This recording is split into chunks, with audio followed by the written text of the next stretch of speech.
Welcome back to Making Money Matter, ladies and gentlemen. I'm your host, once again, Kerry Stevenson. I've asked Paul Locke, he's Managing Director of Flagship Minerals, ASX code is FLG. Now, they're a gold and copper company with just over 1 million ounces in the ground at their Pantanillo Gold Project in Chile. They've come out with a really good announcement, and I've asked Paul to come back because, as I said last time, I want him to give us regular updates. So, Paul, I appreciate you coming back. You're on the ground in Chile. You're pretty excited about this project. Give us the brief overview, and I want to know why you've got so much energy around this latest announcement. Oh, thanks, Kerry, for having me again.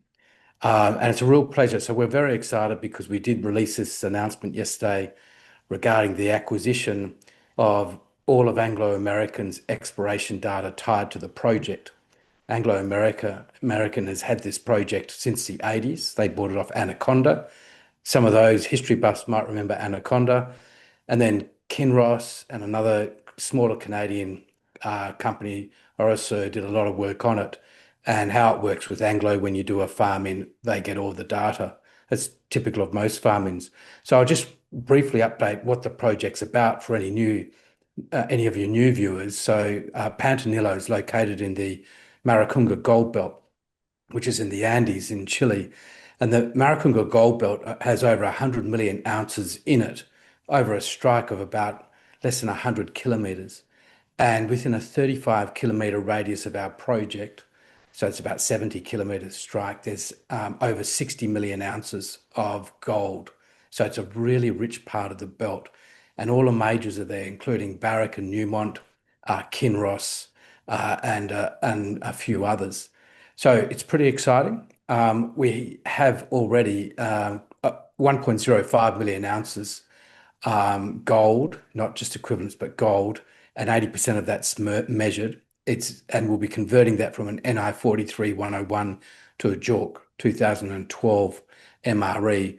These are basically the same, just one is Canadian focus and the other is ASX focus. So the project, we see with this project, there's a lot of data behind it, and we see an easy pathway to a material increase in our contained ounces when we upgrade the JORC. And we can achieve this through three pathways.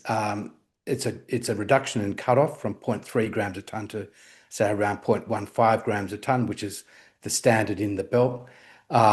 Changing economics, so the current MRE is based on a gold price of 1,035, and clearly we're over three times that now. So those adjusted economics will contribute massively to the contained ounces in the current pit shell, so it's pit shell constrained. And then with this new data acquisition, we bring in a whole heap of drilling, which isn't currently recognised. So there's a lot of upside along strike and at depth, a lot of upside through the 7 other very large alteration targets throughout the 110 square kilometres of the block. And then we have what we've bought from Anglo American, which is their exploration data set.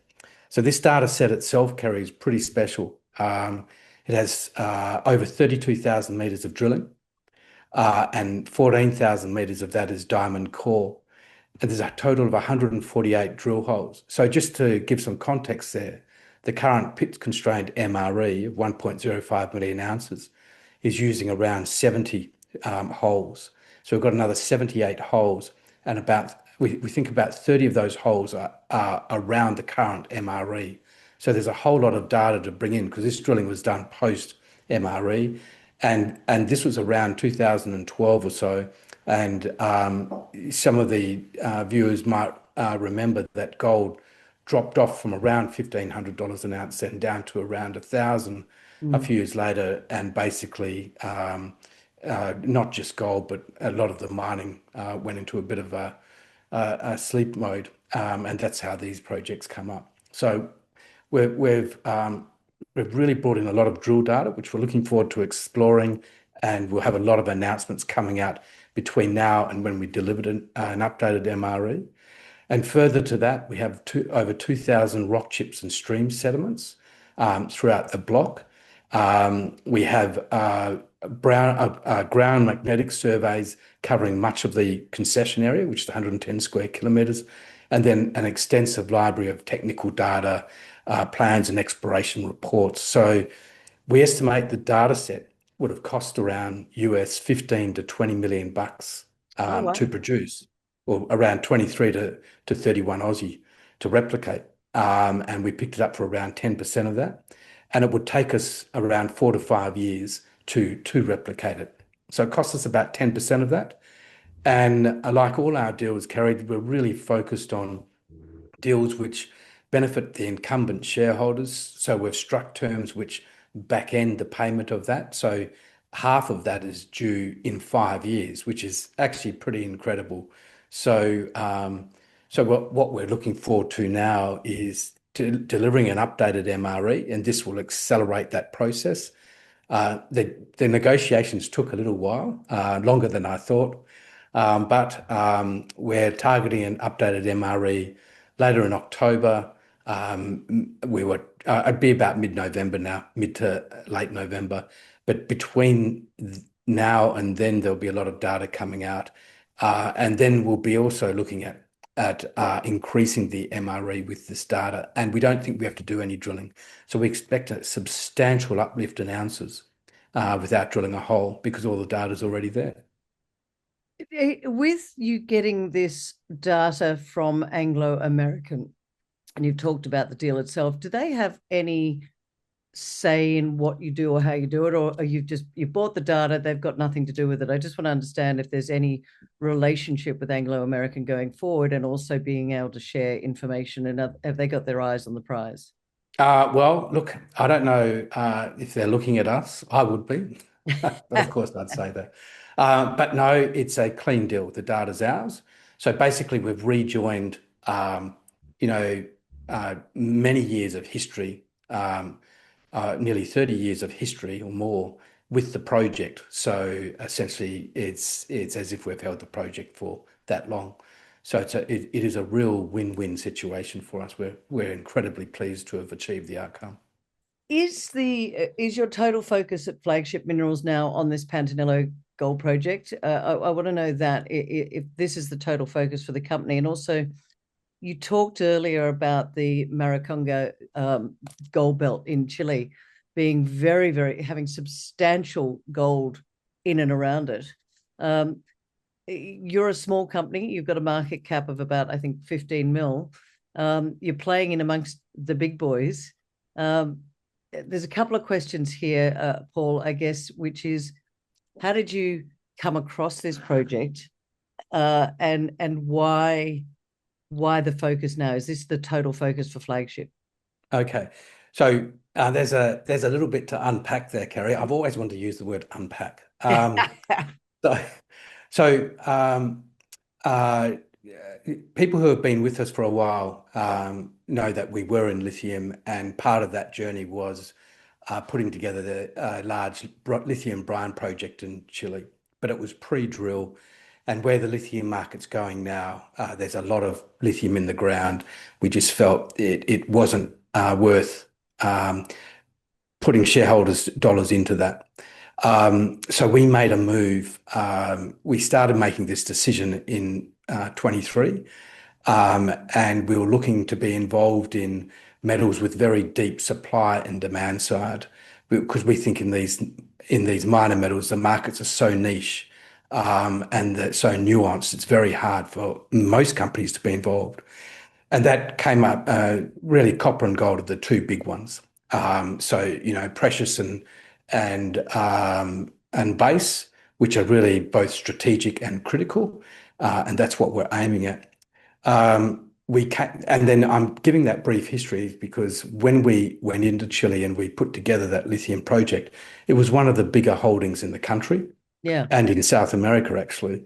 And we got a lot of eyes on us. And since then, we've had a lot of deal flow. And Pantanillo was part of that deal flow. So when this came across our desk in February this year, we were very, very interested in securing it, because this was the project which we've been looking for, which would allow us to pivot with a really solid base to start with. So that's how we put our foot on it. Now, where we're operating, there are a lot of big companies. at this point, we have the smaller project at 1 million ounces, but we think we can double and more that pretty easily. But when we look at projects, we're really focused on three things. One is, are the projects nearby, are they comparable in grade, which Pantanillo is one of the higher grade projects in the belt. And there's a geology similar based on their studies. And does that mean that we'll be low on the cost curve? And all the information we have says most definitely. In fact, the projects in the belt would be in the bottom decile of the current Australia, New Zealand producer cost curve. So that box is ticked. And then the next cab off the rank is capital intensity. So for a lot of small companies, if you're chasing a copper porphyry or something, you fairly well know out of the box that a copper porphyry to attract one of the majors as a partner is $1 billion project. So that's already tough. Whereas near us, we've got the Phoenix project owned by Rio 2, TSX company. That their grade is 0.48 grams a tonne, we're 0.69. And their capex is 117 million US, fully funded by Wheaton Precious, a streamer. And they'll be producing just under 100,000 ounces per annum for over 10 years. So very low capital intensity. So those boxes are ticked. And then the next one is doability. Can these projects be built? And because Phoenix is in construction, most definitely. And that's all that matters to us. It's not about grade. It's really about position on cost curve, capital intensity, and doability. If we can tick those boxes, we've got a real project. You just mentioned streaming. I'm very curious as to how you're going to fund a project like that, like this, because you said you've got the data that you can increase the ounces without too much additional cost. But I want to look long term. What my audience is looking for is why they should be sitting up and taking notice of Flagship Minerals right now. I want you to explain to us how you're going to create shareholder value. And I'm going to be tough on you now, Paul, because you have been a lithium company, Thailand, then Chile, and now you've pivoted into gold and copper. So where's the shareholder value and the trust going forward that you can create that? Well, it all starts with the asset first. So you've got to have the right asset to get banked. So if I was chasing a copper porphyry in Peru, for instance, then that question would be a really important one because it's legitimate. I know I'm going to have a really large capex bill to build, a big, low to mid-grade copper porphyry. So here, to answer that question, the capital intensity is already low. So Phoenix's project's costing them 117 US, so say about 170 Aussie to build, which in the context of gold projects is pretty low. Yep. Particularly if you're producing 100,000 ounces. And then it's where is that funding going to come from? And when I look at particularly the Americas, the streamers are a really legitimate source of funding, and they help beat the Lausanne curve. And that's the main factor here. And I know that at your gold conference coming up, the Sydney Gold Conference, which I'm looking forward to being at, there is a seminar on the Lausanne curve. And that thinking is basically becoming inbuilt into the investor psyche. And so what I really like about Phoenix and how they're funded is that they're funding with a royalty streaming or a gold streaming deal. So it's not a perpetual royalty. And basically, ounces coming out of the ground will go to Wheaton Precious to fund the project. So basically, they're delivering ounces to them, and that's how they funded it. And if you look at groups like Franco-Nevada and Wheaton Precious, and there's a number of other really good streamers, that's the model they work on. And I think we've got the project which will be of interest to them. And in fact, we've already received inquiries from a group just on this at the moment, but we're a bit small to act on it. When we've got bigger ounces, I've got more leverage in that sort of discussion. So we most definitely can deliver a project here.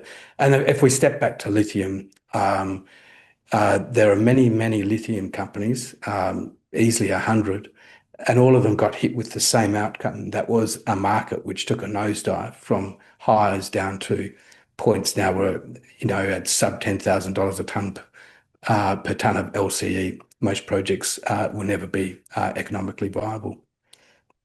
So the lithium projects are parked for now, or would you ever go back and revisit? No. Look, we've made a decision that we want to be in gold and copper. Both markets have very deep supply and demand sides, and as long as we can deliver cathode or doré, we have a market. Whereas these minor metal markets, they're incredibly nuanced, and they can hold you up. There's qualifying type periods and stuff like that, unless you're delivering a basic concentrate. So our view is we see a lot of opportunity in copper and gold. We're seeing a lot of opportunities, and Pantanillo is our cornerstone project. To answer your question, 80 to 90% of our focus is Pantanillo. Okay. Updated MRE will be mid-November. You'll be speaking at the Australian Gold Conference in mid-October. I'm sure there'll be some more news flow probably before then as well. I just want to finish up by asking you, how important was it for you to secure the data from Anglo American? Was that key to getting this project to the next level? I think securing the data, and I mentioned that the replacement cost in Aussie dollars is 23 to 30 million bucks. That's money we don't need to raise from the market. So we've got a project with 3 NI 43-101s with various levels of work, up to substantial metallurgical test work.